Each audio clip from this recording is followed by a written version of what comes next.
জীবন হলো made in China, জীবন হলো made in China, সেকেন্ডের নাই ওয়ারেন্টি। কাল যে তুমি বাঁচবে তবে কে দিয়েছে গ্যারান্টি, কাল যে তুমি বাঁচবে তবে কে দিয়েছে গ্যারান্টি। জীবন হলো মেড ইন চায়না, জীবন হলো মেড ইন চায়না, সেকেন্ডের নাই ওয়ারেন্টি। কাল যে তুমি বাঁচবে তবে কে দিয়েছে গ্যারান্টি, কাল যে তুমি বাঁচবে তবে কে দিয়েছে গ্যারান্টি। এই দুনিয়ায় এসে তুমি করছো কি কারবার, ভেবে দেখে চুক্তি পত্র করছো সিগনেচার, মনরে করছো সিগনেচার। ও তুমি এসে ভাবে সব ভুলেছো, ও তুমি এসে ভাবে সব ভুলেছো, দেখা নূরের জলকানি। কাল যে তুমি বাঁচবে তবে কে দিয়েছে গ্যারান্টি, কাল যে তুমি বাঁচবে তবে কে দিয়েছে গ্যারান্টি। জীবন হলো মেড ইন চায়না, জীবন হলো মেড ইন চায়না, সেকেন্ডের নাই ওয়ারেন্টি। কাল যে তুমি বাঁচবে তবে কে দিয়েছে গ্যারান্টি, কাল যে তুমি বাঁচবে তবে কে দিয়েছে গ্যারান্টি। মানুষ মারা যাবার পূর্বে তার কাছে 5 জন ফেরেশতা আসে। 1 নম্বর হলো, প্রথম নম্বর ফেরেশতা আসেন রিজিকের ফেরেশতা। ওই রিজিকের ফেরেশতা প্রথম অবস্থায় এসে বলে, আল্লাহর বান্দা, আল্লাহ রাব্বুল আলামিন আমাকে তোমার ব্যাপারে দায়িত্ব দিয়েছিলেন, এই রিজিকের ব্যবস্থার জন্য দায়িত্ব দিয়েছিলেন। আমি আসমানে খুঁজলাম, জমিনে তালাশ করিলাম, আসমান জমিন সব জায়গায় তালাশ করিলাম, তন্ন তন্ন করে খুঁজলাম, কিন্তু খুঁজে বিন্দু পরিমাণ তোমার জন্য রিজিকের আমি ব্যবস্থা করতে পারলাম না। অতএব আমি তোমার কাছ থেকে বিদায় হয়ে গেলাম। ওই ফেরেশতা আল্লাহর বান্দার কাছ থেকে বিদায় হয়ে যাবে। 1 নম্বর হলো রিজিকের ফেরেশতা বিদায় হয়ে যাবে, বলবে, আল্লাহর বান্দা, আমি তোমার রিজিক সংগ্রহ করতে পারলাম না, আমি বিদায় হয়ে চলে গেলাম। এরপর 2 নম্বর ফেরেশতা আসবে। 2 নম্বর ফেরেশতা এসে বলবে, আল্লাহর বান্দা, আমি তোমাকে তোমার পানির ব্যবস্থা করার জন্য তত্ত্বাবধানে ছিলাম, পানির ব্যবস্থা করার জন্য তুমি যা পান করবে ওই পানির ব্যবস্থার জন্য আমি নিযুক্ত ছিলাম। কিন্তু আল্লাহ রাব্বুল আলামিন এর হুকুম হয়ে গেছে, তোমার পানি আল্লাহ পাক বন্ধ করে দিয়েছেন, অতএব আমি আর পারবো না, তোমার পানির ব্যবস্থা আমি করতে পারবো না। 2 নম্বর ফেরেশতা বিদায় হয়ে চলে যাবেন। 2 নম্বর ফেরেশতা যখন বিদায় হয়ে চলে যাবেন, এবার 3 নম্বর ফেরেশতা চলে আসবে বান্দার কাছে। 3 নম্বর ফেরেশতা এসে বলবে, আল্লাহর বান্দা, দুনিয়াতে চলাফেরা করেছো, চলাফেরা করার জন্য আল্লাহ পাক আমাকে তোমার উপর দায়িত্ব দিয়েছিল। এই দায়িত্ব পাওয়ার পর তুমি চলাফেরা করেছো, কিন্তু আল্লাহ পাক এই চলাফেরা করার জন্য তোমার যে বাজেট বন্ধ করে দিয়েছে, আর চলাফেরা করতে পারবে না। তোমার কাছ থেকে 3 নম্বর ফেরেশতা আমিও বিদায় গ্রহণ করিলাম। 3 নম্বর ফেরেশতা বিদায় হয়ে যাবে। এরপর 4 নম্বর ফেরেশতা চলে আসবে। 4 নম্বর ফেরেশতা এসে বলবে, আল্লাহর বান্দা, আল্লাহ পাক আমাকে তোমার শ্বাস এবং প্রশ্বাসের জন্য নেওয়ার জন্য নিযুক্ত করেছিলেন।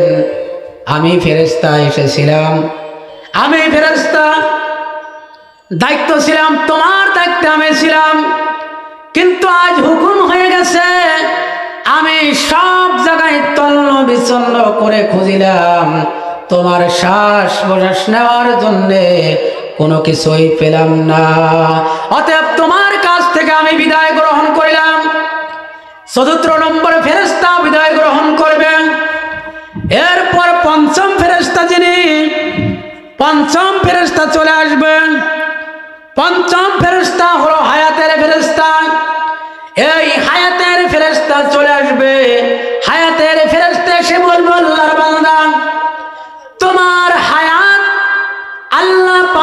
ছিল যতদিন, আমি ছিলাম ততদিন। আজ তোমার হায়াত নাই, আমি ফেরেশতা তোমার কাছ থেকে বিদায় গ্রহণ করিলাম। 5 নম্বর ফেরেশতা যখন বিদায় গ্রহণ করবেন, 5 নম্বর ফেরেশতা বিদায় গ্রহণ করে চলে যাবে। আমার ভাইরা, আমার বন্ধুরা, এরপর তার 2 কাঁধে 2 জন ফেরেশতা আছে, মুনকার এবং নাকির, কিরামান এবং কাতিবিন ফেরেশতা। এই কিরামান এবং কাতিবিন 2 জন ফেরেশতা ডান কাঁধে এবং বাম কাঁধে থাকে। তারা সুন্দরভাবে লেখে। কি হলো ওটা? কি হবে?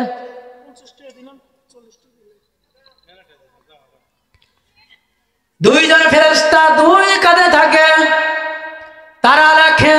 কিরামান কাতিবিন ফেরেশতা 2 জন সুন্দরভাবে লেখে। এরপর ওই ফেরেশতা বলবেন, আল্লাহর বান্দা, আমার দায়িত্ব ছিল ভালো এবং মন্দ। এই 2 জন ফেরেশতা ভালো এবং মন্দ সুন্দরভাবে লিখতাম, কিন্তু আল্লাহ পাকের অর্ডার হয়ে গেছে, আল্লাহ পাকের হুকুম হয়ে গেছে, এখন আর থাকা সম্ভব নয়, বিদায় গ্রহণ করতে হবে। 2 জন ফেরেশতা তখন চলে গেলেন। 2 জন ফেরেশতা চলে গেলেন। আমার ভাইরা, আমার বন্ধুরা, এই ফেরেশতা যখন চলে গেলেন, আপনারা বলুন তো, মরার কি কোনো গ্যারান্টি আছে? মরার কোনো গ্যারান্টি নাই। এই জন্য আমি বলি, জীবন হলো মেড ইন চায়না, জীবন হলো মেড ইন চায়না, সেকেন্ডের নাই ওয়ারেন্টি। কাল যে তুমি বাঁচবে তবে কে দিয়েছে গ্যারান্টি, কাল যে তুমি বাঁচবে তবে কে দিয়েছে গ্যারান্টি। জীবন হলো মেড ইন চায়না, জীবন হলো মেড ইন চায়না, সেকেন্ডের নাই ওয়ারেন্টি। কাল যে তুমি বাঁচবে তবে কে দিয়েছে গ্যারান্টি, কাল যে তুমি বাঁচবে তবে কে দিয়েছে গ্যারান্টি। এই দুনিয়ায় এসে তুমি করছো কি কারবার, ভেবে দেখে চুক্তি পত্র করছো সিগনেচার, মনরে করছো সিগনেচার। ও তুমি এসে ভাবে সব ভুলেছো, ও তুমি এসে ভাবে সব ভুলেছো, দেখে নূরের জলকানি। কাল যে তুমি বাঁচবে তবে কে দিয়েছে গ্যারান্টি, কাল যে তুমি বাঁচবে তবে কে দিয়েছে গ্যারান্টি। জীবন হলো মেড ইন চায়না, জীবন হলো মেড ইন চায়না, সেকেন্ডের নাই ওয়ারেন্টি। কাল যে তুমি বাঁচবে তবে কে দিয়েছে গ্যারান্টি, কাল যে তুমি বাঁচবে তবে কে দিয়েছে গ্যারান্টি। আমার ভাইরা, আমার বন্ধুরা, মুনকার নাকির ফেরেশতা যখন চলে যাবে, মুনকার নাকির ফেরেশতা চলে যাওয়ার পর আজরাইল আলাইহিস সালাম চলে আসবেন। আজরাইল আলাইহিস সালাম, মালাকুল মউত আজরাইল আলাইহিস সালাম যখন চলে আসবেন, আজরাইল আলাইহিস সালাম আসার পর মানুষের জানটা যখন কবজ করবেন, আমার ভাইরা, আমার বন্ধুরা, আজরাইল আলাইহিস সালামের ডানে এবং বামে 2 দল ফেরেশতা থাকে। এক দল হলো রহমতের ফেরেশতা, আর এক দল হলো গজবের ফেরেশতা, আযাবের ফেরেশতা, রহমতের ফেরেশতা। ডান সাইডে থাকে রহমতের ফেরেশতা, আর বাম সাইডে থাকবে আযাবের ফেরেশতা। ওই মানুষের জানটা কবজ করার জন্য যখন আজরাইল আলাইহিস সালাম, ব্যক্তি যদি ঈমানদার হয়, ব্যক্তি যদি মুমিন হয়, মুমিন ব্যক্তি যদি হয়, তাহলে সুন্দরভাবে আজরাইল আলাইহিস সালাম জানটা কবজ করিবেন। আজরাইল আলাইহিস সালাম সুন্দরভাবে জানটা কেমন ভাবে কবজ করিবেন, হাদিস শরীফের মধ্যে দেখলাম, মালাকুল মউত আজরাইল আলাইহিস সালাম ঈমানদারের যখন রূহটা কবজ করবেন, কবজ করার জন্য যখন উনি মুখের দিকে অগ্রসর হবেন, মুখের দিকে যখন অগ্রসর হবেন, এমন সময় মুখ বাধা দিয়ে বলবে, ও আজরাইল, আমার দিকে আর অগ্রসর হয় না, আমার দিকে আর অগ্রসর হয় না, কেননা আমি এই মুখ দিয়ে আল্লাহর কোরআন শরীফ তেলাওয়াত করেছি। আল্লাহ পাক বলেন, আর রহমান আল্লামাল কোরআন।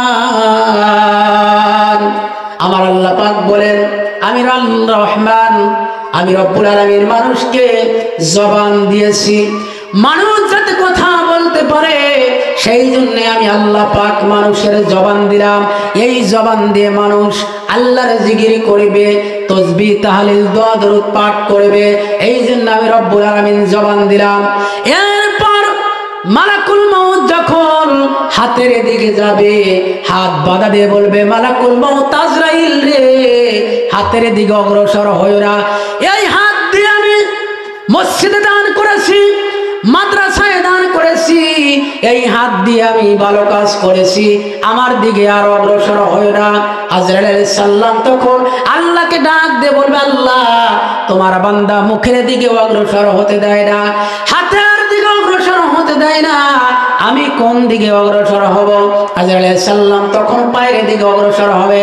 পায়ের দিকে যখন অগ্রসর হবে, পা বলবে, আজরাইল রে আমার দিকে অগ্রসর হলো না, আমি এই পা দিয়ে হেঁটে হেঁটে মসজিদে গিয়েছি, আমি এই পা দিয়ে হেঁটে হেঁটে রোগী দেখার জন্য গিয়েছি, আমার দিকে অগ্রসর হয় না। আজরাইল আলাইহিস সালাম চলে যাবেন চোখের দিকে, চোখ বাধা দেবে, চোখ বাধা দিয়ে বলবে, মালাকুল মউত আজরাইল, ও আজরাইল, আল্লাহ পাক আমাকে চোখ দিয়েছিলেন, এই চোখ দিয়ে পবিত্র কোরআন শরীফ দেখেছি, পবিত্র কোরআন শরীফ দেখেছি, আলেম ওলামাদের মুখ দেখেছি, অতএব আমার দিকে আর অগ্রসর হয় না। আল্লাহ পাক তখন বলবে মালাকুল মউতকে, বলবে, মালাকুল মউত আমি বুঝতে পেরেছি তুমি একটা কাজ করো। আজরাইল আলাইহিস সালাম বলবে, আল্লাহ আমি কি কাজ করব? এবার আজরাইল আলাইহিস সালাম সুন্দরভাবে আল্লাহর যে কালাম আছে, লা ইলাহা ইল্লাল্লাহু মুহাম্মাদুর রাসূলুল্লাহ সাল্লাল্লাহু আলাইহি সাল্লাম, আমার ভাইরা, আমার বন্ধুরা, যখন ওই কালেমাটা আজরাইল আলাইহিস সালাম হাতে নেবেন, হাতে নিয়ে ইমানদার যে ইমানদারের চোখের সামনে ধরবে, তখন রূহটা পাগল হয়ে যাবে, পাগল হয়ে যাবে, অমনি সুন্দরভাবে রূহটা বাহির হয়ে চলে আসবে। পক্ষান্তরে ব্যক্তি যদি মুনাফিক হয়, ফাসিক হয়, তার মরণ সম্পর্কে হাদিস শরীফের মধ্যে দেখলাম, আজরাইল আলাইহিস সালাম জানটা কবজ করার জন্য যখন আসবে, আসার সঙ্গে সঙ্গে চোখটা এত বড় করবে, ওই কাফের বেঈমান চিৎকার দিয়ে বলবে, আল্লাহ আমার পানির পিপাসা শুরু হয়ে গেছে, সাত দরিয়ার পানির যদি তোমরা দাও না আমার মুখে, তবু তৃষ্ণা মেটে না রে, আমি দেখছি আজরাইলকে, তবু তৃষ্ণা মেটে না রে, আমি দেখছি আজরাইলকে। আমার ভাইরা, আমার বন্ধুরা, এবার ওই মুনাফিক ব্যক্তি, ফাসিক ব্যক্তি যখন আজরাইল আলাইহিস সালামের চেহারাটা দেখবেন, চেহারাটা দেখে হুঁশ হারিয়ে যাবেন, হুঁশ যখন হারিয়ে যাবেন, দিশাহারা হয়ে যাবেন, এমন সময় আজরাইল আলাইহিস সালাম হাত দিয়ে এমন জোরে ধরিবে, ওই মুনাফিক ব্যক্তির এত কষ্ট হবে।